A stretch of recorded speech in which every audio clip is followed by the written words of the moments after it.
Kematian jantung mendadak, sudden cardiac death, adalah kondisi yang terjadi secara tiba-tiba dan biasanya disebabkan oleh masalah serius pada fungsi jantung.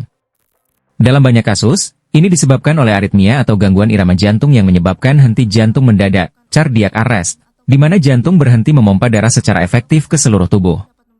Akibatnya, aliran darah ke otak dan organ-organ vital lainnya berhenti, yang bisa mengakibatkan kematian dalam waktu singkat jika tidak segera ditangani. Faktor risiko kematian jantung mendadak termasuk penyakit jantung koroner, penyempitan atau penyumbatan arteri yang memasok darah ke jantung. Riwayat serangan jantung.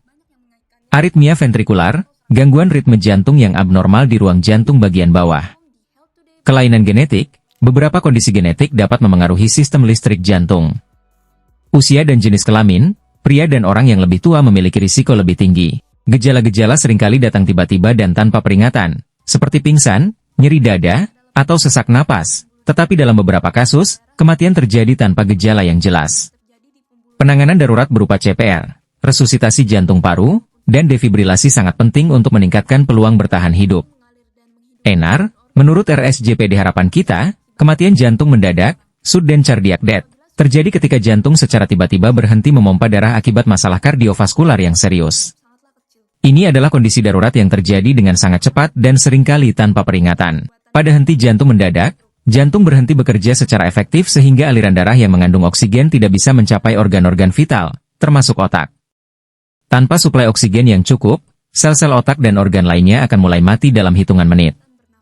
Oleh karena itu, penanganan yang cepat sangat penting, termasuk melakukan tindakan darurat seperti resusitasi jantung paru, CPR, atau penggunaan Automated External Defibrillator, AED, untuk mencoba mengembalikan ritme jantung normal sebelum kerusakan permanen terjadi. Faktor risiko yang menyebabkan henti jantung mendadak bisa meliputi penyakit jantung koroner, gagal jantung, gangguan ritme jantung, atau kelainan genetik yang mempengaruhi jantung.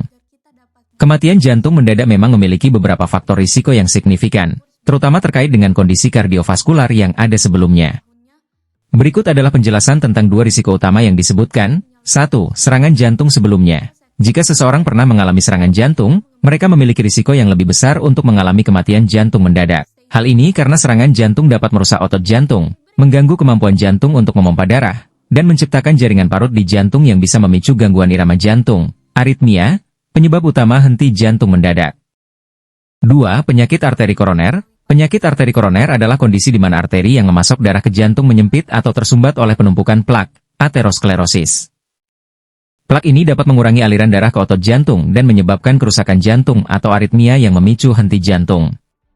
Beberapa faktor risiko penyakit arteri koroner yang bisa meningkatkan risiko kematian jantung mendadak meliputi merokok.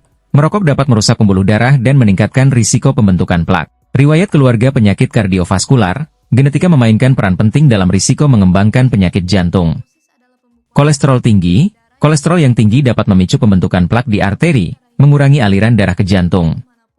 Pembesaran jantung. Kardiomegali kondisi ini menyebabkan dinding jantung menebal dan membuat jantung kurang efisien dalam memompa darah, yang meningkatkan risiko aritmia. Seiring bertambahnya usia, risiko kematian jantung mendadak memang cenderung meningkat, terutama bagi orang dengan riwayat penyakit jantung atau faktor gaya hidup yang buruk seperti merokok dan pola makan tidak sehat.